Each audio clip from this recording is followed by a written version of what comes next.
Assalamualaikum warahmatullahi wabarakatuh. Alhamdulillahi rabbil alamin.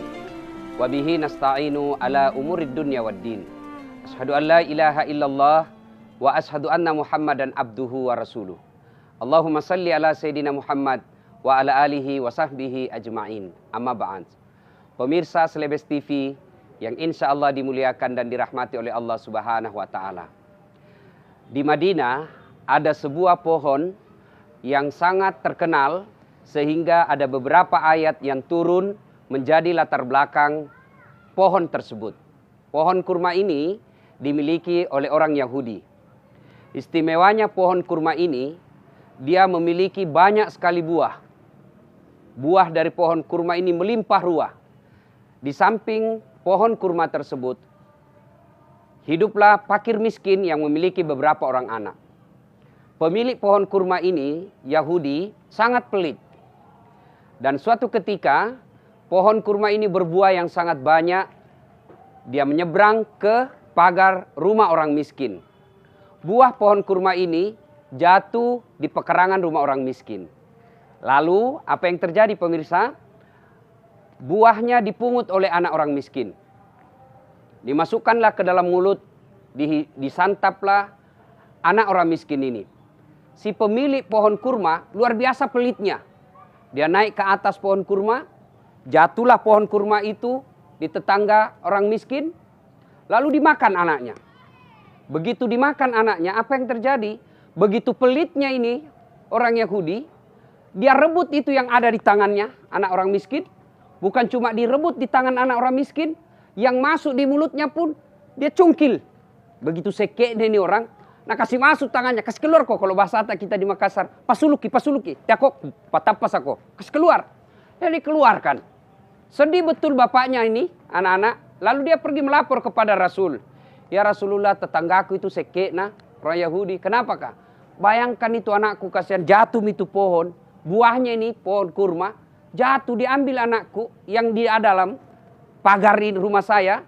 Pemirsa perlu tahu, ketika ada pohon, dan pohon itu menyeberang ke rumah tetangga, maka tetangga halal dan berhak mengambil buah yang ada di seberang pagar tetangga tersebut.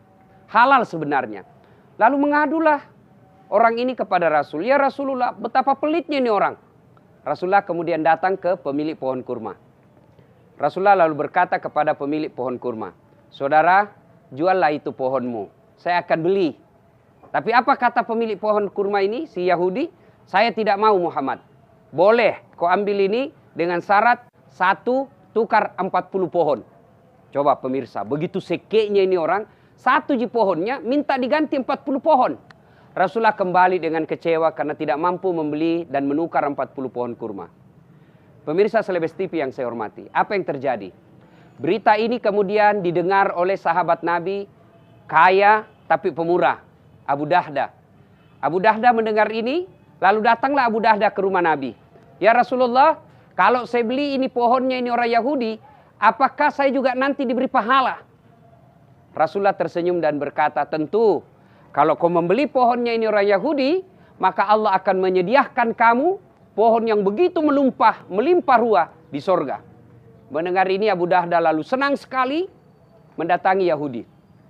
Tuan, jual itu pohon kurmamu. Dia bilang ini orang Yahudi, boleh ji? Tapi 1 tukar 40. Kata Abu Dahda, tidak ada masalah. Abu Dahda kemudian membeli dan menukar 1 pohon kurma orang Yahudi. Abu Dahda membelinya dengan 40 pohon kurma. Lalu setelah itu Abu Dahda datang kepada Nabi. Ya Rasulullah, saya sudah bebaskan. Saya sudah beli pohon kurma ini. Lalu Rasulullah menghadiahkan pohon tersebut kepada fakir miskin dan keluarganya. Pemirsa yang saya hormati, begitu gembiranya si miskin ini beserta dengan anak-anaknya mendapat hadiah pohon kurma yang banyak buahnya. Bergembira sekali. Tapi ketahuilah, siapa orang yang paling bergembira? Dialah Abu Dahda. Kenapa? Dia meyakini bahwa dia akan memiliki pohon kurma di surga kelak. Pemirsa yang saya hormati, investasi bukan hanya ruko. Investasi bukan hanya gedung. Investasi bukan hanya deposito. Tapi investasi yang paling berharga adalah investasi untuk kehidupan akhirat. Abu Dahda rela membeli pohon kurma satu saja, tapi dihargai dengan 40 pohon kurma. Karena yakin bahwa apa yang dibeli di dunia ini, insya Allah kelak akan dinikmati di akhirat. Pemirsa yang saya hormati, silahkan berinvestasi, silahkan beli ruko, silahkan beli rumah, silahkan beli kapling tanah yang banyak. Tapi jangan lupa, investasilah untuk akhirat. Alangkah nikmatnya, di dunia kita punya spring bed di tempat tidur, tapi akhirat juga kita dikubur nanti kita punya spring bed. Alangkah bahagianya, di dunia kita punya mobil-mobil bermewah, tapi di akhirat juga nanti kita punya mobil yang mewah-mewah. Alangkah celakanya, berapa banyak orang mobilnya di dunia, Mercy, BMW, tapi begitu dikubur, PT-PT jina miliki, yang panas lagi. Betapa celakanya manusia yang berinvestasi hanya di dunia, melupakan investasi akhirat. Ramadan, bulan untuk investasi akhirat. Ramadan Allah hadirkan untuk memperbanyak pahala-pahala kehidupan akhirat. Di mana kita yakini, satu kebaikan di bulan Ramadan sama nilainya 700 di luar Ramadan. Bapak Ibu, pemirsa yang saya hormati, bersedekah 1 rupiah di bulan Ramadan sama nilainya 700.000 di luar Ramadan.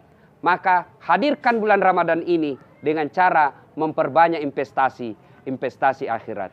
Demikian, semoga ada manfaat. Saya Das'at Latif untuk Slebes TV. Assalamualaikum warahmatullahi wabarakatuh.